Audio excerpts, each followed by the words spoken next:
오늘 예배에 참여하신 모든 성도들 그리고 학습 세례 받으신 여러분에게 성삼위 하나님의 은총과 평강이 충만하기를 예수님 이름으로 축원합니다.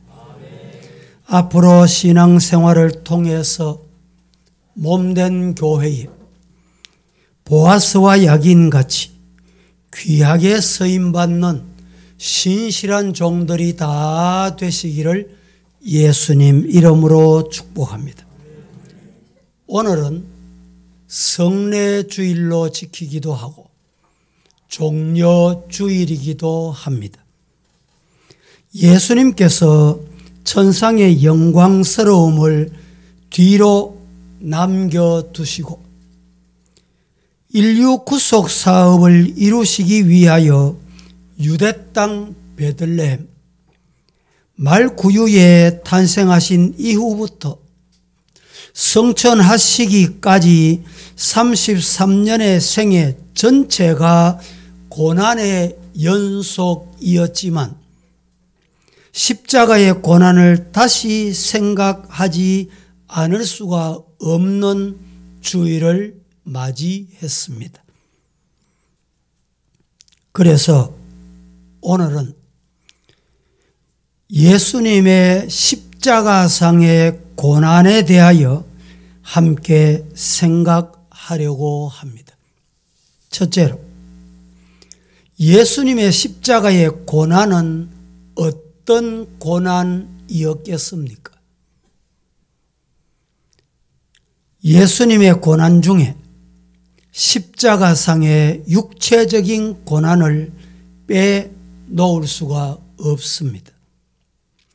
예수님은 머리에 가시 면류관을 서시고 무거운 십자가를 등에 지시고 쓰러지시고 넘어지시면서 골고다 산상까지 가셨으며 양손과 양발에 십자가 위에서 못 박히시고 로마 군병의 창에 허리를 찔리셔서 물과 피를 다 남김없이 쏟으셨습니다. 성도들이 세상을 살아가는 도중 어떤 형태로든지 고난이 닥쳐올 때가 있을 것입니다. 때로는 육체적이고 물질적이고 정신적인 고통이 다가오게 될 때가 없지 않을 것입니다. 이런 때에 우리는 주님이 십자가상에서 당하신 고난을 생각하면서 인내하고 또 인내하는 성도가 되시기를 예수님 이름으로 축복합니다.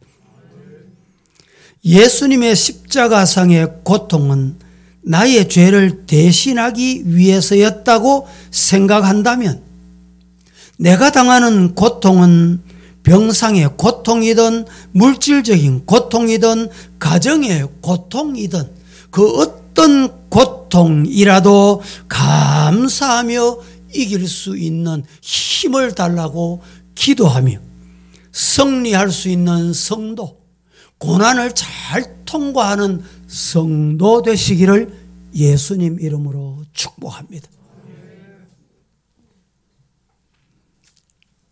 예수님의 십자가상의 고통은 정신적인 고통이었습니다. 여러분, 이 말을 다른 말로 바꾸면 배신당하신 예수님의 고통, 여러분 배신당해 보셨습니까? 동고동락이란 말이 있습니다. 즐거울 때 함께 즐거워하는 일입니다. 그러나 그보다 중요한 것은 괴로울 때 함께 괴로워하는 일입니다. 예수님과 동고동락하던 12 제자가 있었습니다. 예수님께서는 12 제자들, 그들이 예수님의 형제였고 그들이 예수님의 부모였고 그들이 예수님의 자매였습니다. 예수님께서 그들을 입히시고 먹이셨습니다. 그들은 예수님께서 배불리 먹여주실 때에는 예수님을 지극히 받들며 섬기는 것 같이 보였습니다. 섬기는 것 같이 보였을 뿐입니다. 그러나 예수님이 막상 십자가에 달리실 때 그들은 모두 하나같이 예수님을 버리고 떠나가고 말았습니다. 더욱이나 가룟 유다는 국내외적으로 변화를 보니까 예수를 십자가에 못 박히는 쪽으로 기울어 가는구나 감지하게 됐던 것 같습니다. 그래서 예수님을 언삼십에 팔아 넘기는 배신을 그는 서슴지 않고 앞장섰던 것입니다. 마태복음 26장 15절에 내가 예수를 너희에게 넘겨주리니 얼마 줄래? 우리 스승 네 손에 넘겨줄게. 얼마 줄려나? 라고 하니 그들이 은 30을 달아 주거늘. 오늘 성경은 분명히 이렇게 알려줍니다. 이것이 예수님이 당하신 크나큰 정신적인 고통, 배신의 고통이었던 것입니다.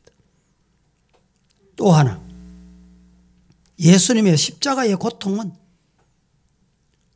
홀로 외로움의 고통이었습니다. 이 외로움의 고통을 당해보지 아니하는 사람은 외로움이 얼마나 큰 고통인지를 느낄 수가 없고 알지 못할 것입니다.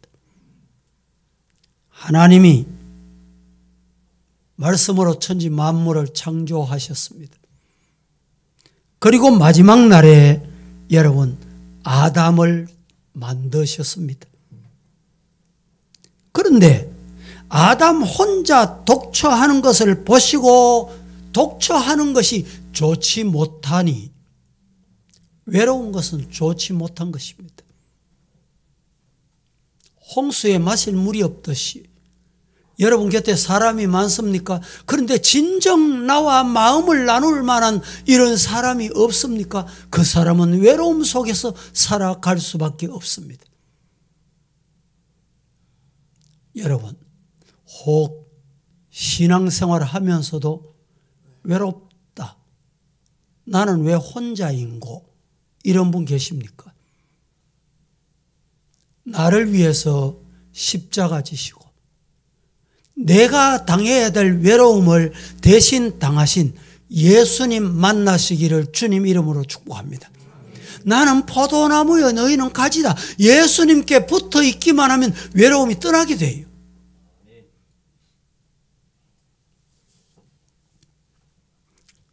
하나님께서 아담이 독처하는 것이 보기 좋지 못해서 배필 하와를 창조하셨습니다.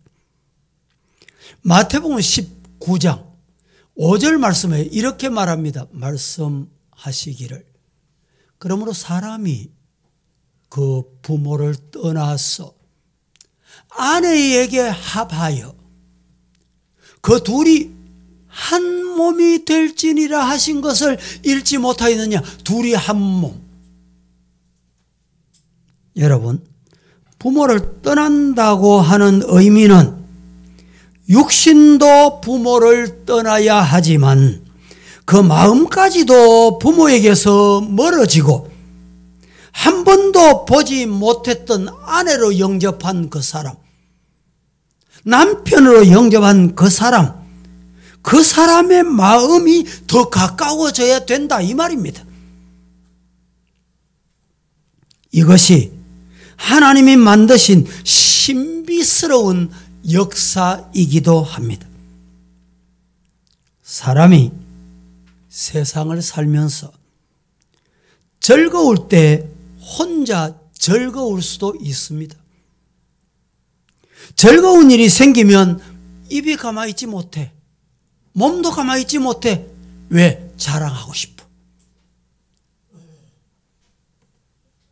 즐거움을 함께 나누고 싶다는 뜻이겠지요. 그런데 괴로울 때도 그렇습니다.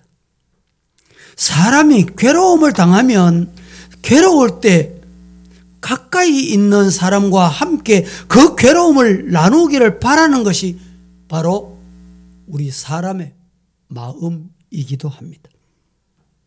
그러기에 괴로움을 당하고 있을 때에 나와 괴로움을 함께 나누어야 할 사람이 그 괴로움을 외면하면 그 괴로움을 당하는 그 사람의 심정은 더더욱 섭섭하고 더더욱 괴로워지게 되는 것입니다. 경험하셨습니까? 혹시 지금 경험하고 계십니까?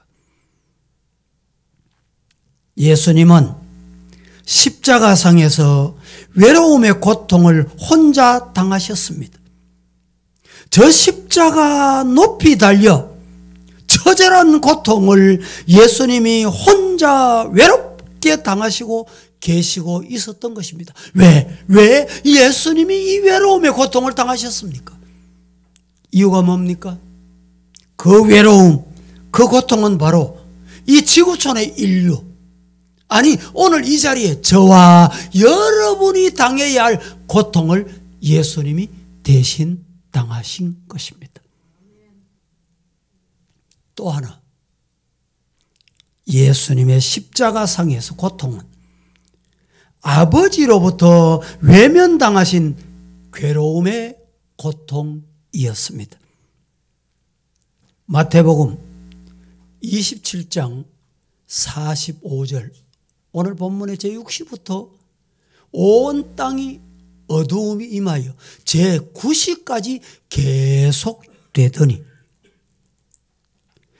예수님께서 이렇게 기도하십니다. 엘리 엘리 라마 사박다니 라고 하시면 나의 아버지 나의 하나님 어찌해서 나를 버리십니까? 라는 뜻이라고 성경은 일러주고 있습니다. 45절에 제6시부터 온 땅에 어두움이 임하여 제9시까지 계속되더라 라고 기록했습니다. 정오부터 오늘 우리 한국 시간으로 말하면 오후 3시까지 하나님이 외면하여 돌아가시지, 하나님이 외면하여 돌보시지 아니하셨다 이 말입니다. 하나님은 예수님이 짊어지신 모든 인류의 죄를 그 아들 예수님께 맡기고 외면하신 것입니다. 하나님께 버림받으신 주님께서 어찌해서 아버지 하나님이 나를 버리십니까? 라고 말씀하셨던 것입니다. 사람이 가장 가까운 이에게 어떤 모습으로든지 버림받는 것은 괴로운 일이요 고통스러운 일이 아닐 수 없습니다. 어떤 모습으로든지 버림받는 것, 외면당하는 것, 외로움을 경험하는 것, 고통 중의 고통입니다. 여러분, 신앙생활을 한다는 이유 때문에 가까운 남편으로부터 아내로부터 부모로부터 자식으로부터 아니면 친지로부터 버림을 받으셨거나 예수님 때문에 부모 친지로부터 버림받아 보셨습니까? 이 얼마나 괴롭고 고통스러운 일입니까? 주님은 십자가상에서 성부 하나님 아버지에게 버림받는 고통을 당하셨습니다. 왜 예수님이 이 고통을 당하셔야만 했습니까? 오늘 이 자리에 저와 여러분을 구원하시려고 믿으시기를 주님 이름으로 축복합니다. 그러면 두 번째로, 고난당하는 성도들은, 예수님 이름 때문에 고난당하는 성도들은 어떤 마음을 가져야 할까? 어떤 태도를 가져야 할까? 말씀을 드리겠습니다. 우리 성도는 신앙을 지키기 위하여 받는 고난을 각오해야 합니다. 너도 좋고 나도 좋고 불신 가족도 좋고 나도 좋은 방법이 있으면, 신앙생활 잘할 수 있는 방법이 있다면 얼마나 좋겠습니까? 교회 안에서도 불신앙으로 달려가고 쫓아가고 그렇게 하는 사람도 좋고 나도 좋다면, 그런 방법도 하나님이 용납하신다면 얼마나 좋겠습니까? 성경은 이렇게 말합니다. 사도행전 21장 13절 말씀에 바울이 대답하되, 여러분이요 어찌하여 울어 내 마음을 상하게 합니까? 나는 주 예수의 이름을 위하여 결박당할 뿐 아니라 예루살렘에서 죽을 것도 각오했다. 이 믿음으로 지금 이 자리에 오셨습니까? 이 마음으로 이 자리에서 예배 드리고 계십니까? 바울이 당하는 고통, 바울이 다메섹에서 부활하신 예수님 만났습니다. 새 사람이 됐습니다. 아무도 믿어주질 않아요. 아무도 따라주질 않아. 그때 바울이 나는 죽을 각오까지 했다. 순교 각오했다. 성도 여러분, 이것이 참 신앙의 모습입니다. 믿음을 바르게 지키려는 사람은 고난받는 것도 각오하면서 살아야 합니다. 신앙생활을 바로 한다는 것은 고난을 각오하고 있다는 말입니다. 사도행전 14장 22절 말씀은 이렇게 말씀합니다. 그러면 어찌할꼬? 그들이 필연 그대가 온 것을 들으리니 라고 말입니다. 우리가 하나님의 나라에 들어가려고 하면 많은 환난을 겪어야 할 것이다. 할렐루야. 뭘 겪어야 해요? 환난을 당해야 해요. 그래서 교회는 이런 시험 없기를 바랄 것 없습니다. 교회는 사탄 마귀가 늘 시험합니다. 어떤 분이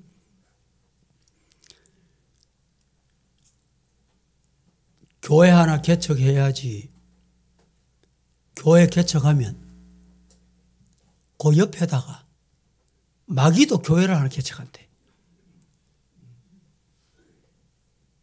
교회 건축하려고 하면 사탄 마귀도 그 곁에 와서 건축한다는 거예요. 이해가 되십니까?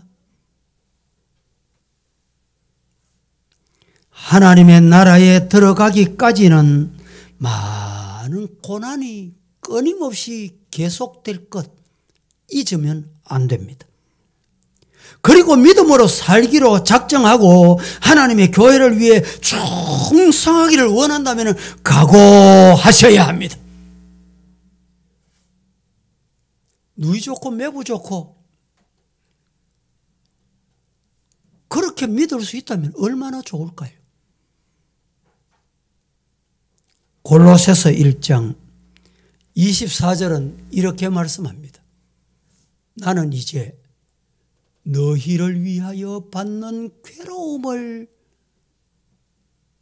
기뻐하고 그리스도의 남은 고난을 그의 몸된 교회를 위하여 내 육체를, 내 생명을, 내가 가진 모든 것을 채우겠다, 드리겠다. 할렐루야. 우리 모두 이런 믿음의 성도가 될 수 있기를 예수님 이름으로 축복합니다.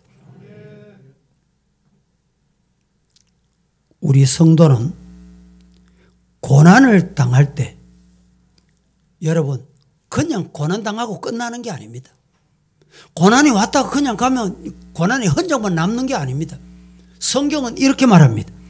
고난이 믿음의 유익이다. 믿음을 유익하게 한다. 신앙을 덕되게 한다. 이 말입니다. 괴테가 유명한 말을 남겼습니다. 여러분도 잘 아시는 말씀이죠. 사람이 먹는 빵에 고난의 눈물방울을 흘려보지 아니한 사람은 인생을 논할 자격이 없다. 이렇게 말입니다. 이 말을 여러분 성도들에게 갖다 붙여볼까요? 고난을 통과하지 아니하면 정금같이 나오지 못한다. 그래서 시편 119편 71절 말씀은 이렇게 말합니다. 고난당하는 것이 내게 유익이라. 이 고난으로 말미암아 내가 주님의 율례를 배우고 익히고 터득하고 알았다.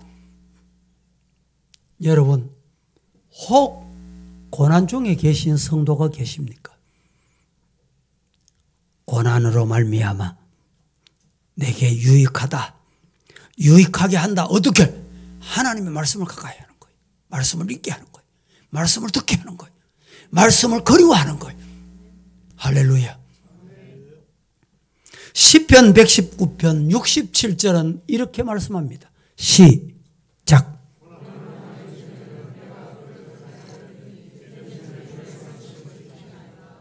고난당하기 전에는 내가 잘못된 길로 갔단 말입니다. 고난당하기 전에 내 하고 싶은 대로 했습니다. 그릇 행하였더니 이제 고난당한 후에 고난이 이 말입니다. 주님의 말씀을 지키도록 만들었다. 우리 모두 고난 중에 주님의 말씀으로 돌아오고 주님의 말씀을 지키고 주님의 말씀대로 사시기를 예수님 이름으로 축복합니다. 고난을 당할 때에 깨닫기만 하면 고난은 신앙의 활력소다. 시작. 예. 고난은 우리 믿음의 신앙의 활력소예요.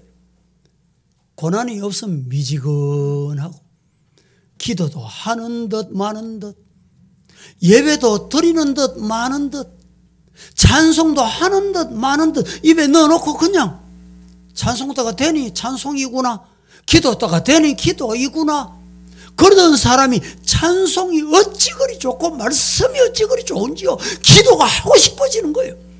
한 주간 여러분 특별 새벽성의 고난주간에 우리 다 함께 기도하여 기도에 응답받고 문제 해결받으시기를 예수님 이름으로 축복합니다. 고난의 대표자를 일컬으라면 누구일까요? 욥입니다.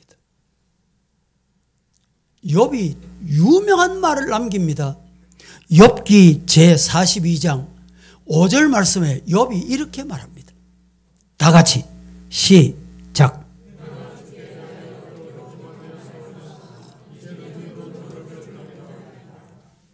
내가 주님께 대해 주께 대하여 귀로 듣기만 하여 사오나 이제라는 말이 무슨 말이에요? 고난 이후에 고난이 이 말입니다.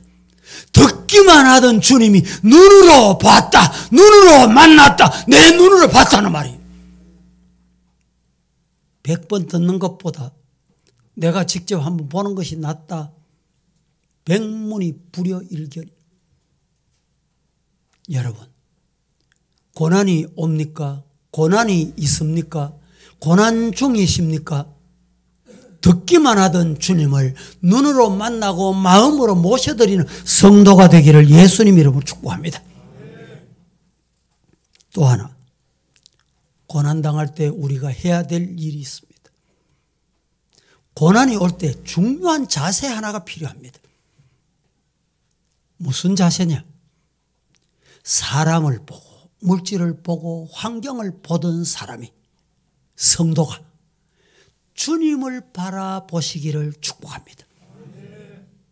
고난이 왔거든. 아, 내가 주님을 바라보라는 음성이구나.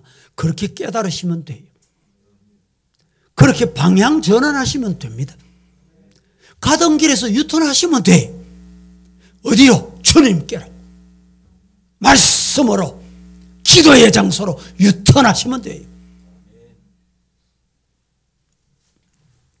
주님만 바라보면 문제 해결되지 않는 고난이 없으며, 주님을 바라보면 위로받지 못할 고난이 없으며, 주님을 바라보면 고난 속에서도 감사가 쏟아져 나오게 될 줄로 믿으시기를 축복합니다.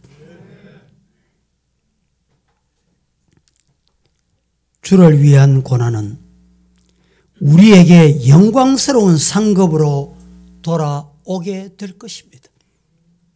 주를 위한 고난이라면, 주님을 위한 고난이라면, 주님이 당하신 못다하신 그 고난이라면 우리에게, 여러분, 영광스럽게 돌아오는 상급이 준비되어 있구나, 믿을 수 있는 믿음의 성도가 되기를 예수님 이름으로 축복합니다. 로마서 8장 18절 말씀은 이렇게 말씀합니다. 시작.